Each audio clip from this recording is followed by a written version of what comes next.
natin kung saan ang mga pusa nakalagay. Yan, nasa ilalim 2, 3. Mag-trespassing tayo guys.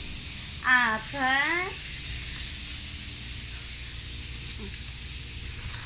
5, tulog na tulog.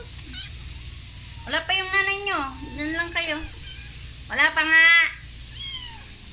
At 2. Yung 2 guys, nandito. Di ba?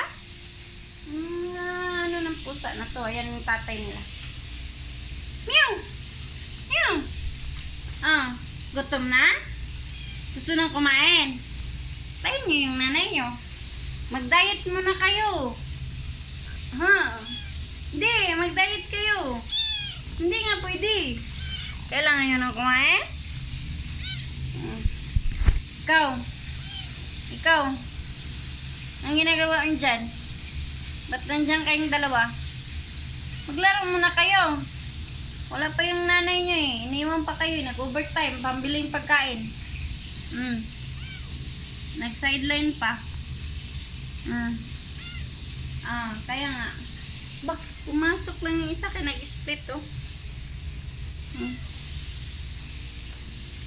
Nakiki-istorbo lang ako eh. Istorbo ko lang yung tulog nila eh.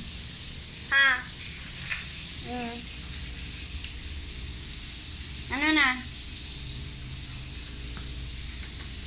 Ito yung buhay nila pag wala yung amo nila guys.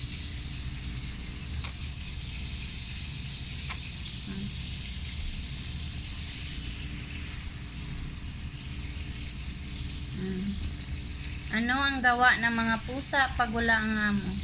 Comment below kung paano iuwi ng Pilipinas tong mga pusa or paano sila pwede iuwi sa Pilipinas. Gusto ko magdala og iring sa Pilipinas guys. Ang problema sa iring, di may kabalog sa uni. Kinahanglan pa ba ng papers? Asan ni siya dalon? Or injikan ba daw ni sa veterinaryo? Ang problema, wala may kabalo unsaon. Gusto jud ng dalon nila sa unsa ni kanini. Sa uluyang naong ani. Gusto ko dalahin tong mga to kasi magaganda yung breed ng lahi nila. Ganyan yung itsura. Lalo na to, tingnan nyo guys. Diba? Ang ganda ng mga breed.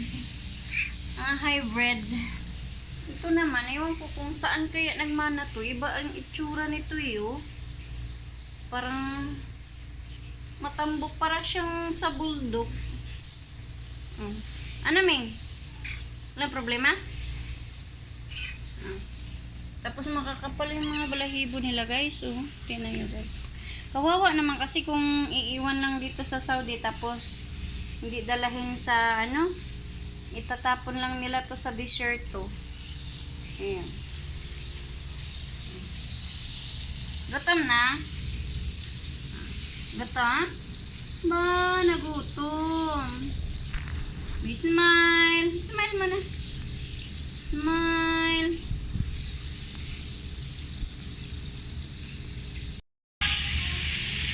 Habang sila sa among nila guys, hindi pa dumating.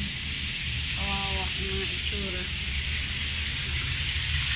Kasi si Ate Lulit ang tagapagpakaon na ni. Ang problema kay nag-overtime man nilang pagpakaon. Hindi sila kakaon. So sayang pag kain sila ibang biling guys. Kaya tanamang mga balahibo. Bagaon sila balahibo ba? Diba? Nga itatapon lang yan sa desierto pag walang mag-aalaga or walang mag-asikaso sa kanila, walang magpakain. Kasi bawal lang po maraming pusa sa loob ng bahay. Ito nga to, na itago ng kasamahang ko rito. Umuutot din ba ang mga pusa guys? Siya na maingay yung lutuan namin guys. Ayan. Nagugutom na yung mga yan. Klaro kayo. Diba? Ang ganda niyan dalihin. Kulang lang tumusa sa ligo guys.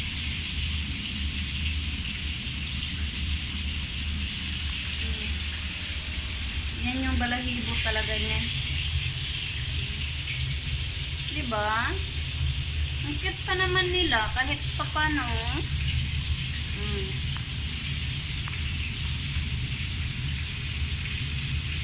ba? Paano kaya magdala ng pusa sa Pilipinas, guys? Sa tingin niyo, paano? Kasi gusto talaga namin magdala ng pusa doon. Kahit 2 or 3, mahal siguro ang pamasahe, ani, no? Ganyan ka pugi yan, guys. Yung lahi nito. Like ko, ang nanay ani, guys, ang ilong pati yung kapango kayo. As in, mo ninindot na dalawang sa Pilipinas by breeding kay bagag mga balahibo niya. Yeah, cute siya. Ito lang hindi cute sa kanila, messy hair kayo. Parang gagiag bagyo. Ha? Messy hair, manggay ka.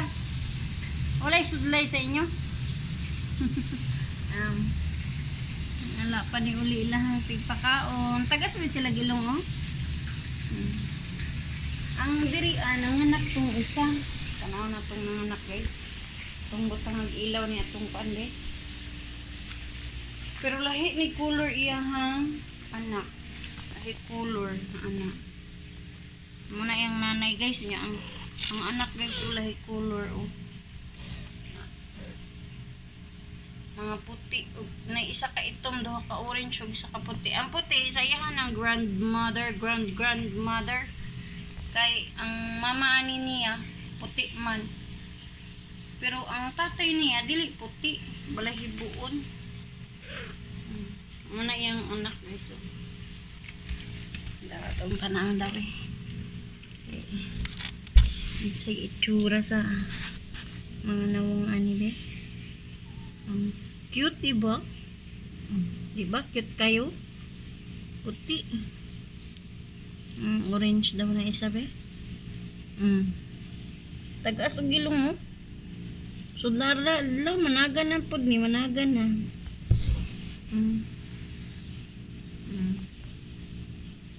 Gusto ko magdala unta na. Ang problema sa pagdala.